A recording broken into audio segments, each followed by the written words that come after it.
Hello বন্ধুরা, আজকে আমরা রিলায়েন্সকে স্টাডি করব, রিলায়েন্সের টেকনিক্যাল অ্যানালাইসিস করব, আর এটা বোঝার চেষ্টা করব রিলায়েন্স কোন দিকে যাবে।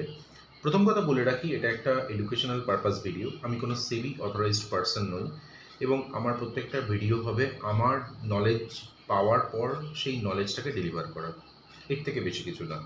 এবং আমি আমার পারসেপশনটা ভিডিওর মারফতে তুলছি, এবং এটাকে কেউ যেন কোনো টিপস না পাবে। চলো দেরি না করে শুরু করা যাক। তো রিলায়েন্স খুলেছি, রিলায়েন্সের এটা মান্থলি ডেটা দেখতে পাচ্ছি, মান্থলি চার্ট ওপেন করেছি, এবং পরিষ্কার একটা জিনিস দেখা যাচ্ছে, রিলায়েন্স খুব সুন্দর 45 ডিগ্রি অ্যাঙ্গেলে উঠেছে, এবং প্রথম থেকে 45 ডিগ্রি অ্যাঙ্গেলে উঠেছে, তার মানে এটা সুন্দর আপ ট্রেন্ডে রয়েছে। এবং এই 45 ডিগ্রি অ্যাঙ্গেলটা কীভাবে বুঝবো, তার জন্য আমি তোমাদের একটা ডায়াগ্রাম ড্র করে দেখাচ্ছি। ধরো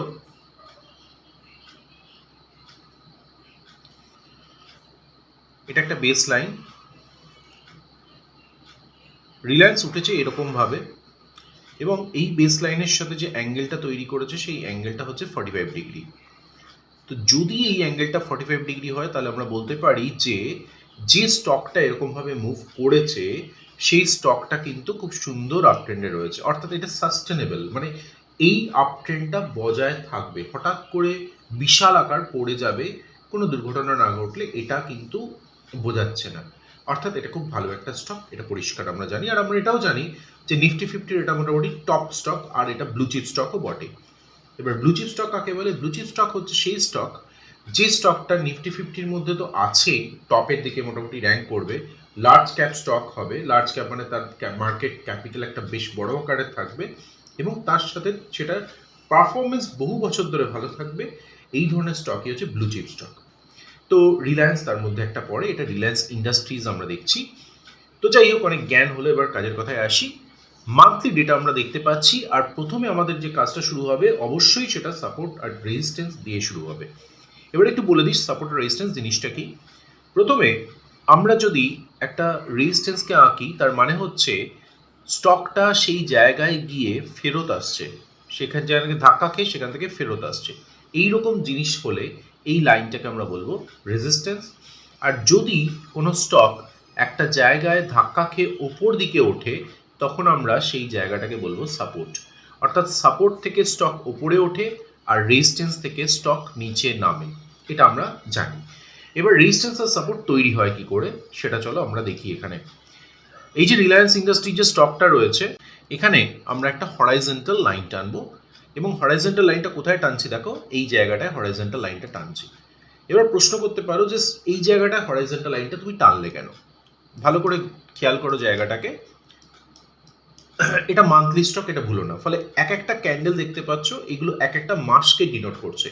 ফলে এই যে লাইনটা দেখতে পাচ্ছি, কালো লাইনটা যেটা আমি টানলাম, সেখানে একটা স্টক গিয়ে এক মাসে ধাক্কা খেয়েছে, পরের মাসে সেখানটা টপকাতে পারেনি, লাল ক্যান্ডেল করে নিচে এসেছে, তার পরের মাসে আবার নিচে এসেছে। ফলে 1 2 3 4 5 6 এরকম করে বহু মাস ধরে এই স্টকটা এই জায়গায় ঘোরাফেরা করছে। তার মানেটা কি? এই লেভেলটাকে সে কোনোভাবেই ভেদ করে উপরে উঠতে পারছে না, ততক্ষণ না যতক্ষণ এই মাসটা এলো। তো যখন এই রেজিস্ট্যান্সটাকে ভেঙে স্টকটা উপরে উঠলো, তখন কিন্তু পুরো ভেঙে বেরিয়ে চলে গেল। ফলে এই রেজিস্ট্যান্সটার গুরুত্বটা কিছুটা কমিয়ে দিল। এবার এখন এটা একটা সাপোর্টের কাজ করবে, যেহেতু স্টকটার উপরে উঠে গেছে। তো এই হচ্ছে রেজিস্ট্যান্স আর সাপোর্টের গল্প। কিন্তু উপরের দিকে তাকালে তুমি দেখতে পাবে যে এই জায়গাটায় রেজিস্ট্যান্স বারবার পেয়েছে স্টকটা, সেই জন্য এখানে আরেকবার একটা লাইন টানলাম, আর এই জায়গায় একটা লাইন টেনে রাখি, কারণ এটা সর্বোচ্চ একটা টপ তৈরি করেছে, যে পয়েন্টটা হচ্ছে প্রায় 3220, এরকম একটা টপ। তো আমার নলেজে মোটামুটি একটা বেসিক লাইন টানা হয়ে গেল, আর একটা লাইন টানা দরকার আছে এখানে, কারণ আমরা দেখতে পাচ্ছি এই জায়গা থেকে একটু বাউন্স খেয়েছে, বাউন্সকে উপরের দিকে উঠেছে স্টকটা এই জায়গাটা থেকে, এবং যেহেতু এই জায়গা থেকে উঠেছে, এটা একটা সাপোর্টের কাজ করছে। ফলে আমরা মোটামুটি রেজিস্ট্যান্স আর সাপোর্টগুলো মান্থলি চার্টে এঁকে ফেললাম। এবার আমরা যাব মান্থলি থেকে উইকে। দেখো একটা জিনিস মনে রাখবে, আমরা সবসময় টপ ডাউন অ্যাপ্রোচ করব। কিরকম টপ ডাউন অ্যাপ্রোচ? দেখো, প্রথমে একটা মান্থলি চার্ট আমরা দেখলাম, এবার মান্থলি পর আসবে উইকলি চার্ট, তারপরে আমরা দেখব ডেইলি চার্ট, আর তারপরে আমরা একটু লোয়ার টাইম ফ্রেমে নেমে যাব।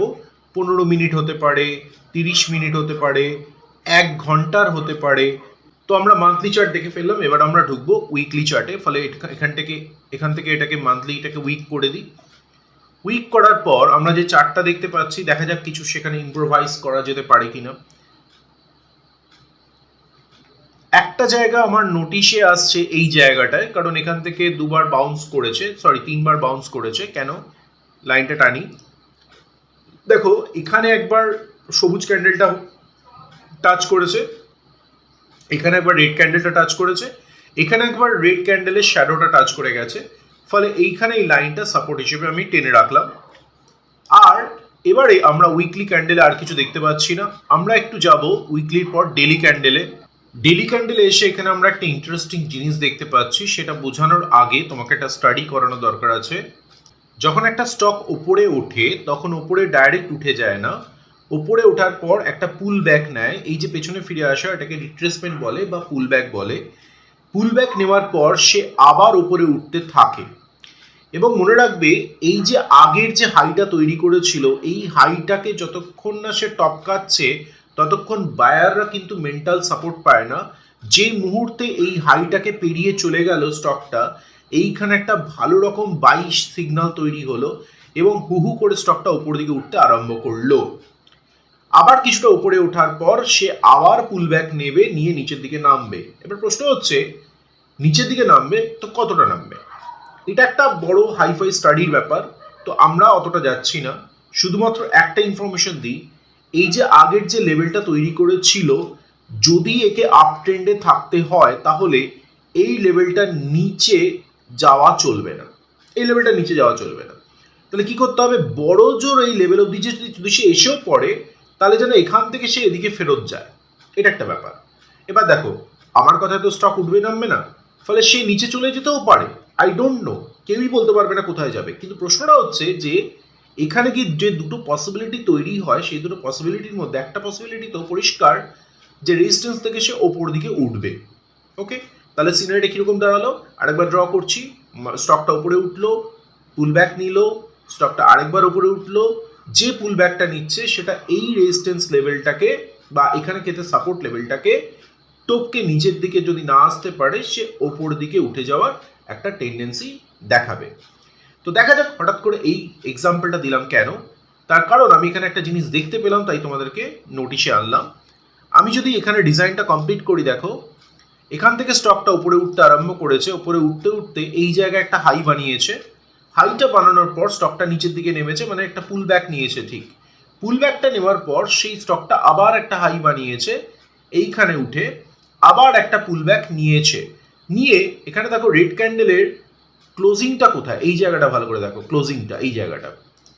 এবং এখানে এসে সে আবার একটা হাই নিয়ে আবার ওপর দিকে যাওয়ার চেষ্টা করছে।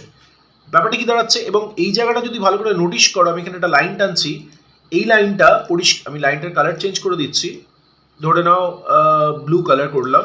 এই ব্লু কালার লাইনটা দেখো যে এই হাইটার বরাবর জায়গা অবধি নেমেছে এবং তার নিচেও নেমেছিল। দেখো ক্যান্ডেলটা নিচের দিকে নেমেছে, কিন্তু তারপরে ক্লোজিং কিন্তু ওখানেই দিয়েছে। ক্লোজিং দেখো, একটা রেড ক্যান্ডেলের ক্লোজিং কোথায় হয়, আমি তোমাকে একটা রেড ক্যান্ডেলের ক্লোজিং এঁকে দেখাচ্ছি। যদি ক্যান্ডেলটা রেড হয়, সেক্ষেত্রে এটা হচ্ছে একটা রেড ক্যান্ডেলের বডি, জানো তো। আর এইটাকে ইগনোর করো, এটা ভুল হয়ে গেল। এটা একটা শ্যাডো, আর এটা একটা শ্যাডো। এই শ্যাডোর এই মাথাটাকে বলে হাই, আর একদম এই লোয়ার পার্টটাকে বলে লো, আর এই ওপরের পার্টটাকে বলে ওপেন, আর এই লোয়ার পার্টটাকে বলে ক্লোজ। এটা মনে রাখবে। ফলে স্টকটা উপরে ওপেন হবে আর নিচে গিয়ে ক্লোজ হবে, মার্কেট এখানে গিয়ে ক্লোজ হবে, কিন্তু লো এটা একদম নিচের পার্টটা লো। তো এই যদি রেড ক্যান্ডেলের বৈশিষ্ট্য হয়, তাহলে এই ছবিতে এটাও রেড ক্যান্ডেল, এবং এই রেড ক্যান্ডেল অনুযায়ী আমরা দেখতে পাচ্ছি যে ক্যান্ডেলটা এখানে গিয়ে ক্লোজিং দিয়েছিল, এবং ক্লোজিং দেওয়ার পরে আমার অ্যাজাম্পশন ছিল এটা উপরের দিকে যাবে, কারণ পুল ব্যাকের পর একটা উপর দিকে আপে মুভ করার একটা টেন্ডেন্সি দেখা যায়। তো দেখা গেল এটা যথারীতি আপে মুভ হলো।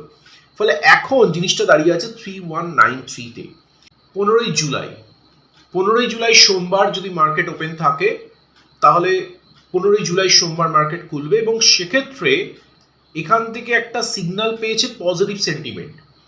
এই পজিটিভ সেন্টিমেন্টের কারণ হচ্ছে পুল ব্যাকের পর একটা আপ মুভ দেখা গেছে। তো ধরে নিচ্ছি যদি এরপর স্টকটা এই জায়গাটায় ওপেন হয়, যদি এইরকম জায়গায় মানে গ্যাপ আপ ওপেন হয়, তাহলে খুব লাইকলি আমি তো ধরেই চলবো যে এটা একটা আপ মুভ দেবে। আমি ধরে চলবো এটা আপ মুভ দেবে। দেখো এটাকে আবার টিপস ভেবে বসো না, এটা আমার আমার আমার ব্যক্তিগত ব্যাপার। এটা এখানে আমি কাউকে বলছি না এটা তুমি করবে, আমি বলতেও পারি না কাউকে করবে, কারণ আমি সেবি রেজিস্টার্ড নই। তাহলে এখানে যদি তৈরি হয় মানে ওপেন হয়, তার ওপর দিকে ভেঙে যাওয়ার 3220-কে ভেঙে যাওয়ার একটা প্রবণতা দেখা গেলেও দেখা যেতে পারে। আবার সে নিচের দিকেও নামতে পারে, ওই যে বলেছি 50-50 প্রবাবিলিটি ওপরে ওঠা বা নিচে নামা।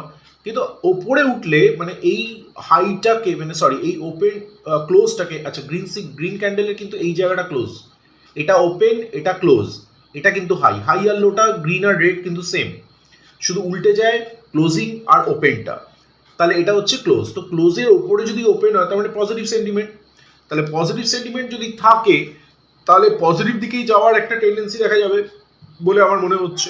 এবার আমরা যদি এই ডেইলি ক্যান্ডেল থেকে সরে গিয়ে আমরা যদি আরেকটু ভেতরে ঢুকে 15 মিনিটস বা 5 মিনিটস ক্যান্ডেলেই চলে যাচ্ছি, দেখা যাক কিরকম চেঞ্জেস দেখা যায় এখানে।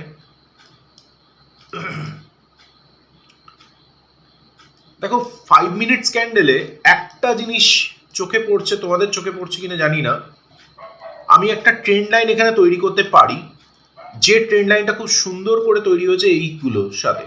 দেখো আমি কি করলাম, আমি করলাম কি পরপর কিছু লো তৈরি করেছি, এখানে একটা লো, এখানে একটা লো, 3টে লো, 4টে লো, পঞ্চম লো হতে গিয়ে হয়নি, এখানে একটা ডাব্লু প্যাটার্ন তৈরি করেছে। ডাব্লুটা দেখতে পাচ্ছ, আর দেখো এখানে একটা ডাব্লু প্যাটার্ন তৈরি করেছে, যদিও খুব ছোট্ট বাট তবু একটা তৈরি করেছে ডাব্লু প্যাটার্ন। যাই হোক ডাব্লু প্যাটার্নটা এখানে আমি কেটে দিচ্ছি, কারণ ডাব্লু প্যাটার্ন নিয়ে যখন বলবো তখন আরও ডিটেলসে আলোচনা করব। কিন্তু এই যে লাইনটা তৈরি হয়েছে, এই লাইনটা তুমি দেখো প্রত্যেকটা একদম লোয়ার পার্টকে প্রায় টাচ করে উপরে উঠছে, ফলে একটা ট্রেন্ড লাইন তৈরি হয়েছে। আর যদি আমরা ট্রেন্ড লাইনের দিকেই যাই তাহলে ওপরের দিকেও দেখো আরেকটা জিনিস তৈরি হয়েছে, যে এখানে একটা লম্বা লাইন তৈরি হচ্ছে। এবং অদ্ভুত ব্যাপার, এই দুটো লাইনকে যদি বাড়াই তারা এই জায়গাটায় একবারে ঠেকবে করছে, মানে ঠেকবে মানে হচ্ছে তারা গিয়ে একটা জায়গায় মিট করছে, এবার একটা ট্রায়াঙ্গেল মতো তৈরি হচ্ছে, তাই তো? এবার এই ট্রায়াঙ্গেলের বৈশিষ্ট্যটা কি বলে দিই। এই ট্রায়াঙ্গেলের বৈশিষ্ট্যটা হচ্ছে এরকম, যদি এই ওপরের যে রেজিস্ট্যান্স লেভেলকে যদি ভাঙে তাহলে পরিষ্কার বুঝতে পারছো ওপর দিকে একদম মুভ নেবে একটা, যেটা আমি বলছিলাম যে যার চান্স আছে বলে আমার মনে হচ্ছে। আর যদি এ নিচের দিকে ভাঙে বলতে কোন জায়গাটা বলছি, এই ট্রেন্ড লাইনটাকে যদি ভাঙে তাহলে অবভিয়াসলি এই নিচের দিকে যাওয়ার একটা টেন্ডেন্সি দেখা যাবে যদি ট্রেন্ড লাইনটাকে ভাঙে। ফলে আমার চোখ থাকবে তো এই ট্রেন্ড লাইনটা আর এই ট্রেন্ড লাইনটার ওপরে, এটাও বটে। আর পরিষ্কার বুঝতে গেলে ডেলি ক্যান্ডেলের দিকে একবার ফিরে যেতে হবে। ডেলি ক্যান্ডেলে গিয়ে আমি যে সিচুয়েশনটা বললাম সেই সিচুয়েশনটা হচ্ছে আমার কাছে পাখির চোখ, মানে 3220 দিকে আমার নজরটা থাকবে। ওকে, তো এই হচ্ছে আমার মোটামুটি আইডিয়া। দেখো স্টক মার্কেট সম্বন্ধে তো এক্স্যাক্টলি কেউ বলতে পারে না কোন দিকে যাবে না যাবে, তবে এটা আমার মনে হচ্ছে। তো এর ওপর দাঁড়িয়ে সোমবার দেখা যাক মার্কেট কেমন হয়, ভালো করে ট্রেড ফেড করো, আর যদি শিখতে চাও আমাকে বলতে পারো। ওকে, চলো আজকের জন্য আসি, গুড নাইট।